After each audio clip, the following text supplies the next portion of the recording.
శ్రీ అపీతకుచాంబా సమేత అరుణాచలేశ్వరాయ నమః. ఓం నమో భగవతే శ్రీరమణాయ. ఓం సుందరేశాయ నమః. అరుణాచలమనుచు స్మరించు వారల అహము నిర్మూలింపుము అరుణాచల. శ్రీ శివనిధి శివాలయాలు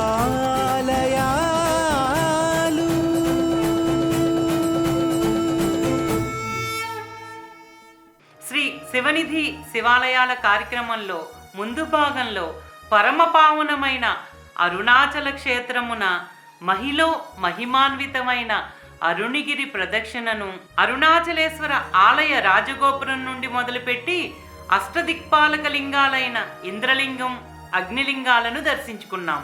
ఈ భాగంలో అరుణగిరి ప్రదక్షిణంలో అగ్నిలింగం నుండి బయలుదేరి అనేక పవిత్రమైన దేవాలయాలను, అరుణాచల క్షేత్ర వైభవాన్ని ప్రపంచానికి చాటి చెప్పిన మహాత్ముల మహర్షుల యొక్క పవిత్రమైన ఆశ్రమాలను ఇప్పుడు దర్శించుకుందాం.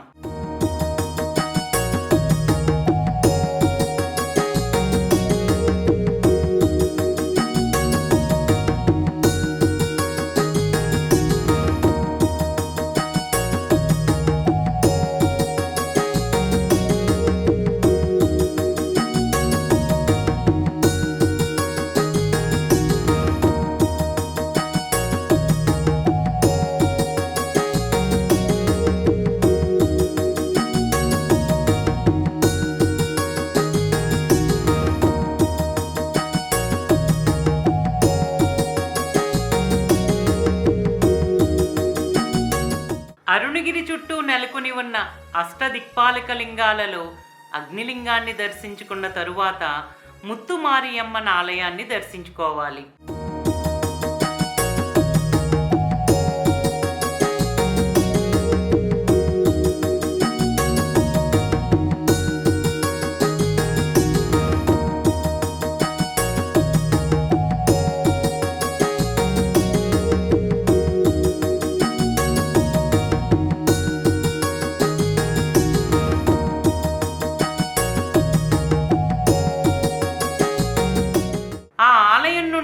కొంచెం ముందుకు రాగానే అరుణాచల క్షేత్రంలో ప్రసిద్ధిగాంచిన మహాత్ములలో మహాజ్ఞాని అయిన శ్రీ శేషాద్రి స్వామి వారి ఆశ్రమం ఉంది.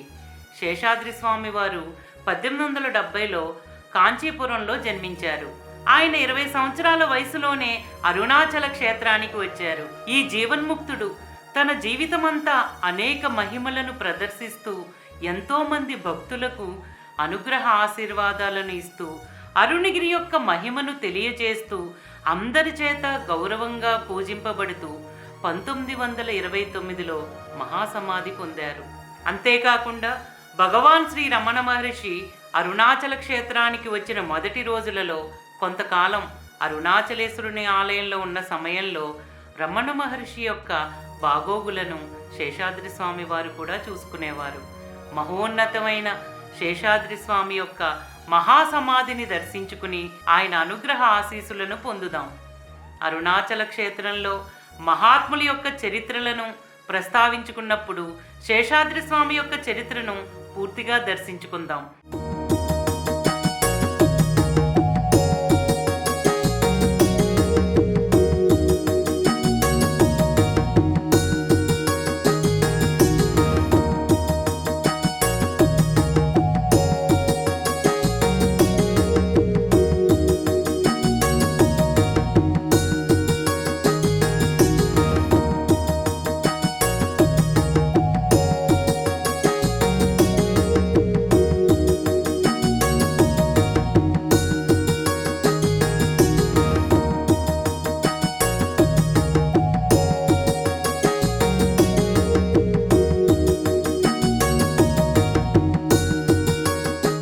శేషాద్రి స్వామి ఆశ్రమం నుండి కొంచెం ముందుకు రాగానే ఎడం వైపున మహాకాళి అమ్మవారికి ప్రత్యేకమైన ఆలయం ఉంది.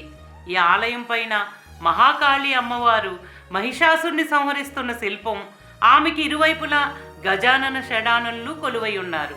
మరొక వైపున పార్వతీ పరమేశ్వరులు కొలువై ఉండగా వారికి ఒకవైపు నందీశ్వరుడు మృదంగం వాయిస్తూ ఉన్న శిల్పాలు, మరొక వైపు గౌతమ మహర్షి, నారద ముని కొలువై ఉన్న శిల్పాలు ఉన్నాయి.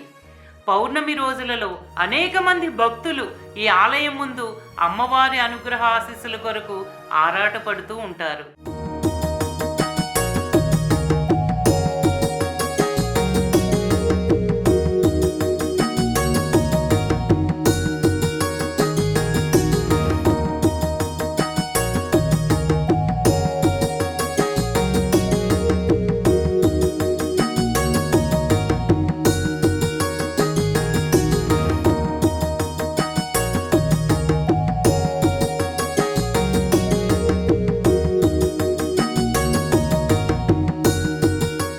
ఈ ఆలయానికి సంబంధించిన మరొక ప్రత్యేకమైన విషయం ఏంటంటే, భగవాన్ శ్రీ రమణ మహర్షికి ముఖ్యమైన తెలుగు భక్తులలో ఒకరైన సూర్యనాగమ్మ గారు రచించిన శ్రీ రమణాశ్రమ స్మృతులు అనే గ్రంథంలోని ఈ విషయాన్ని ఆవిడి మాటల్లోనే ఇప్పుడు తెలుసుకుందాం.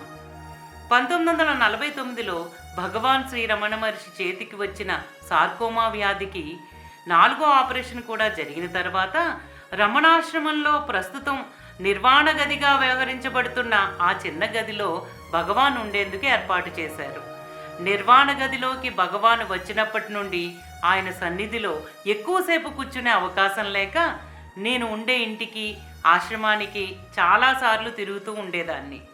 భగవానికి ఎలా ఉందో ఏమోనన్న భయంతో ఆ తిరగడంలో ఒకరోజు మధ్యాహ్నం నేను ఉన్న ఇంటికి, ఆశ్రమానికి మధ్యలో రోడ్డును ఆనుకుని ఉన్న కాళికాదేవి ఆలయంలో నేను ఆశ్రమానికి వెళ్లే ముందే ఏదో కోలాహలంగా ఉంది. ఏదో పూజ జరుగుతుంది కాబోలని అనుకున్నాను. ఆ తర్వాత అక్కడి నుండి మేక యొక్క ఆర్తనాదం వినిపించింది. ఓహో, అక్కడ బలి జరుగుతుందని అనుకున్నాను. అలా ఆర్తనాదాలు నా ఇంట్లో ఉన్నప్పుడు అప్పుడప్పుడు వినిపించేవి కానీ నేను అంతగా వాటి యందు లక్ష్య పెట్టలేదు.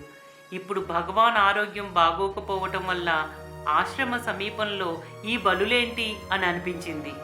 సరే, ఆశ్రమంలో ఉన్న భక్తులతో భగవాన్ ఆరోగ్యం గురించి తెలుసుకుని తిరిగి నేను ఉండే ఇంటికి బయలుదేరి వస్తూ ఉంటే కాళికాదేవి ఎదుట ఉన్న శిల మీద రక్తం చిమ్మబడి బీభత్సంగా ఉంది. జనం ఎవరూ లేరు.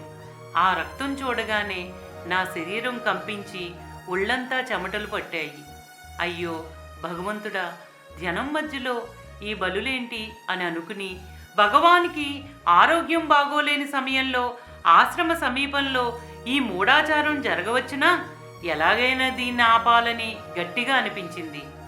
ఆ సాయంత్రమే రమణనగర్లో నివసించే భక్తులలో కొందరిని కలుసుకుని వారితో నేను ఇదేమి అన్యాయం, ఆశ్రమ సమీపంలో ఈ రక్తపాతం ఏంటి, వద్దని వారించరాదా అని నేను వారితో అన్నాను. అప్పుడు వారు నాతో, అమ్మా, వారు క్షుద్ర మంత్రవేత్తలు, మనం ఏదన్నా అంటే తిరిగి మన మీద ప్రయోగం చేస్తారేమోనమ్మా, ఈ విషయంలో మనం కల్పించుకోవటం కష్టమని ఎవరూ ఆ పనికి నిలబడలేదు. ఆ తరువాత 2-3 రోజులు చూశాను, లాభం లేకపోయింది. బలులు ఇవ్వటం అంతకంతకు పెరుగుతూనే ఉన్నాయి. ఆ రక్తపాతం, నోరు లేని జంతువుల ఆర్తనాదాలు చూడలేక వినలేక ఈ విషయంలో భగవాన్ సూచన ఎలా ఉంటుందో చూద్దామని ఒక రోజున సాహసించి భగవాన్ దగ్గరే ఉన్న కృష్ణస్వామి వాళ్లతో చెప్పి మధ్యాహ్నం 3 గంటల వేళ ఎవరూ లేకుండా చూసి భగవాన్ సన్నిధికి వెళ్ళి నమస్కరించి లేవగానే ఏమి అన్నట్లు చూశారు భగవాన్. నేను చేతులు నలుపుకుంటూ, ఇక్కడ కాళికా దేవాలయంలో ఘోరంగా బలులు జరుగుతూ ఉన్నాయి, ఇంతకు ముందు కన్నా ఇప్పుడు మరీ ఎక్కువయ్యాయి అని చెప్పి భగవాన్, ఆ పశువుల ఆర్తనాదం మీకు వినిపిస్తూ ఉండవచ్చు, ఆ రక్తపాతం చూడలేకుండా ఉన్నాను అని అన్నాను. భగవాన్ దయాపూర్ణ దృష్టితో నా వైపు చూస్తూ, అవును వినపడుతూనే ఉన్నాయి, కానీ ఎవరూ పట్టించుకోరు, ఏం చేసేది అన్నారు.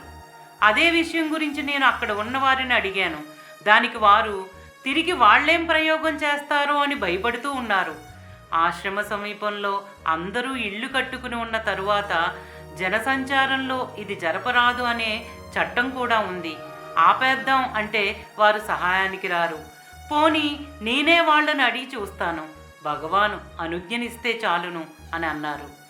దానికి భగవాన్, అడగటం మంచిది, వింటారేమో చూద్దాం, భయమెందుకు అని అన్నారు.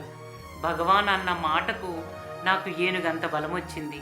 వెంటనే తిరిగి వచ్చి ఆ రాత్రికే కాళికాదేవిని ప్రార్థిస్తూ 7-8 పద్యాలు రాశాను. వాటి భావం ఏంటంటే, ఓ తల్లి, ఇది నీ పుత్రుడైన రమణుని ఆశ్రమ ప్రాంతం కదా. ఇక్కడ నీవు సాత్వికాకృతితో ఉండక ఈ రాజస తామస ప్రకృతిని దాల్చితివేలా?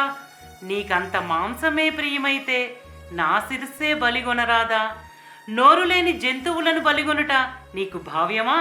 నీ వాకలి గొన్నచో భక్షించుటకు టెంకాయలు, పండ్లు, భక్ష్యములు, పొంగలి ఉన్నాయి.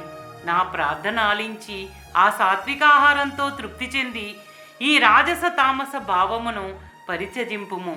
నేనేగాక నీ పుత్రుడైన రమణులు ఈ జంతువుల ఆక్రందనలను విని తల్లడిల్లిపోతున్నారమ్మా అంటూ ప్రార్థించాను. తెల్లవారిన తరువాత నేను ఉన్న ఇంటి యజమాని అయిన రాజాశెట్టితో ఈ సమాచారం భగవాను అనుజ్ఞ అని చెప్పి వారి ద్వారానే ఆ అర్చకులను పిలిపించి, అయ్యా, ఇది నిర్జన ప్రదేశంగా ఉన్నప్పుడు మీరేం చేసినా చెల్లింది కానీ ఇప్పుడు చెల్లదు. భగవాన్ కూడా చాలా బాధపడ్డారు.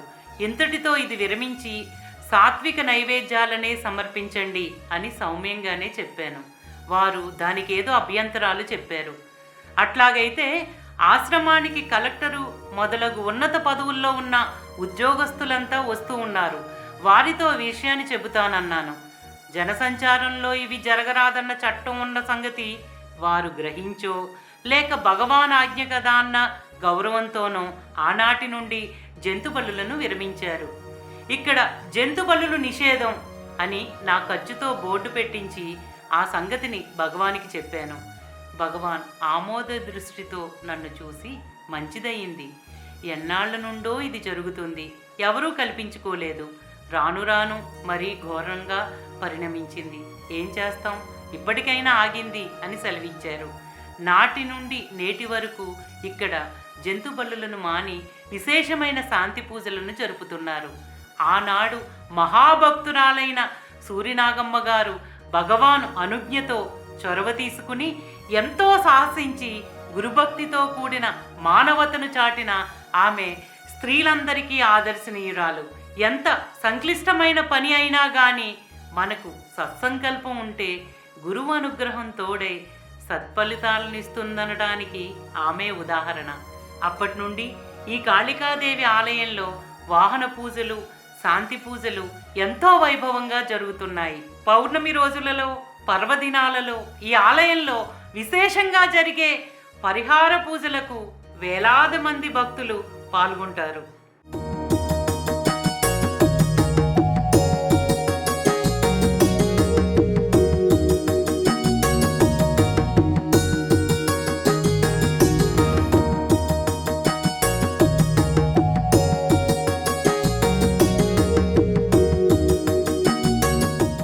ఇప్పటి వరకు అరుణగిరి ప్రదక్షిణలో మహాజ్ఞాని అయిన శేషాద్రి స్వామి ఆశ్రమాన్ని, కాళికాదేవి ఆలయాన్ని దర్శించుకున్నాం.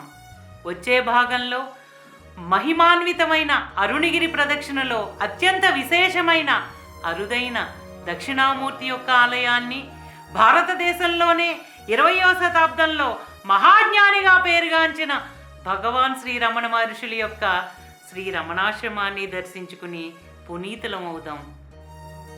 ఓం నమో భగవతే శ్రీరమణాయ. శ్రీ అపీతకుచాంబా సమేత అరుణాచలేశ్వరాయ నమః. ఓం సుందరేశాయ నమః. ప్రేమతో నీనామమాలించు భక్తుల భక్తుగా బ్రోహుమరుణాచల.